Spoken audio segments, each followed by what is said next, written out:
సత్య సాక్షి అనుదిన మన్నా ద్వారా మీ అందరికీ శుభోదయం. నేటి యొక్క వాగ్దానము 2 రాజుల గ్రంథము 20 అధ్యాయము 5వ వచనం.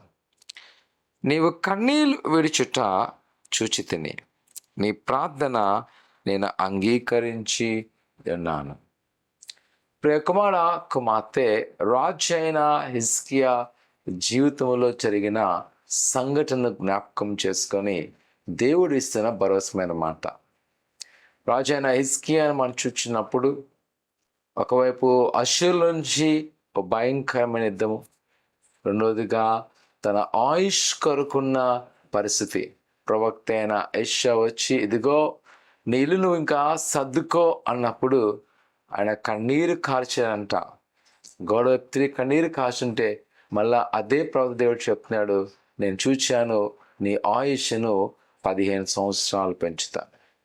తన కన్నీటితో ప్రార్థన చేస్తున్నప్పుడు 1,80,000 సైన్యము సంహారదు చేత వధించబడ్డ మనం చూస్తాం.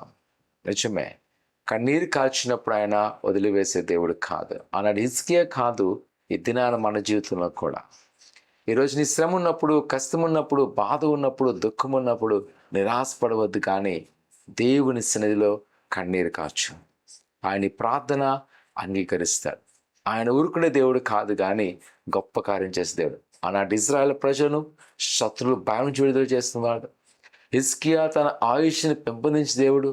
ఈరోజు మనలో కూడా మన పట్ల గొప్ప కార్యం చేయాలి. దేవుని యొక్క వాక్యంతో ప్రోత్సహిస్తున్నాను.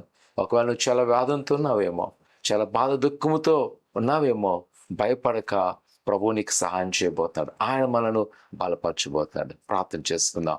పరిశుద్ధుడా ఘనమైన దేవానికి కొన్నాళ్ళు నీ బిడ్డైన వారు మీ జ్ఞాపకం చేసుకోండి. నీ కృపాక్షలు నింపండి. నీ దీవెనాశం దయచేయండి. వారికి ఉన్న ప్రతి ఒక్క శోధన వేదన తొలగించబడుతున్న దేవానికి కొన్నాళ్ళు నీ హస్తములో భద్రపరచండి. నీ కృపాక్షములతో నింపండి. మరి ముఖ్యంగా ప్రభా నిజమే నీ ప్రజలకు కన్నీరు ఆలకించే దేవుడు ఈరోజు నీ బిడ్డల జ్ఞాపకం చేసుకొని వారికున్న ప్రతి ఒక్క ఒత్తిడిని అప్పగిస్తుండగా విడుదల చేయండి.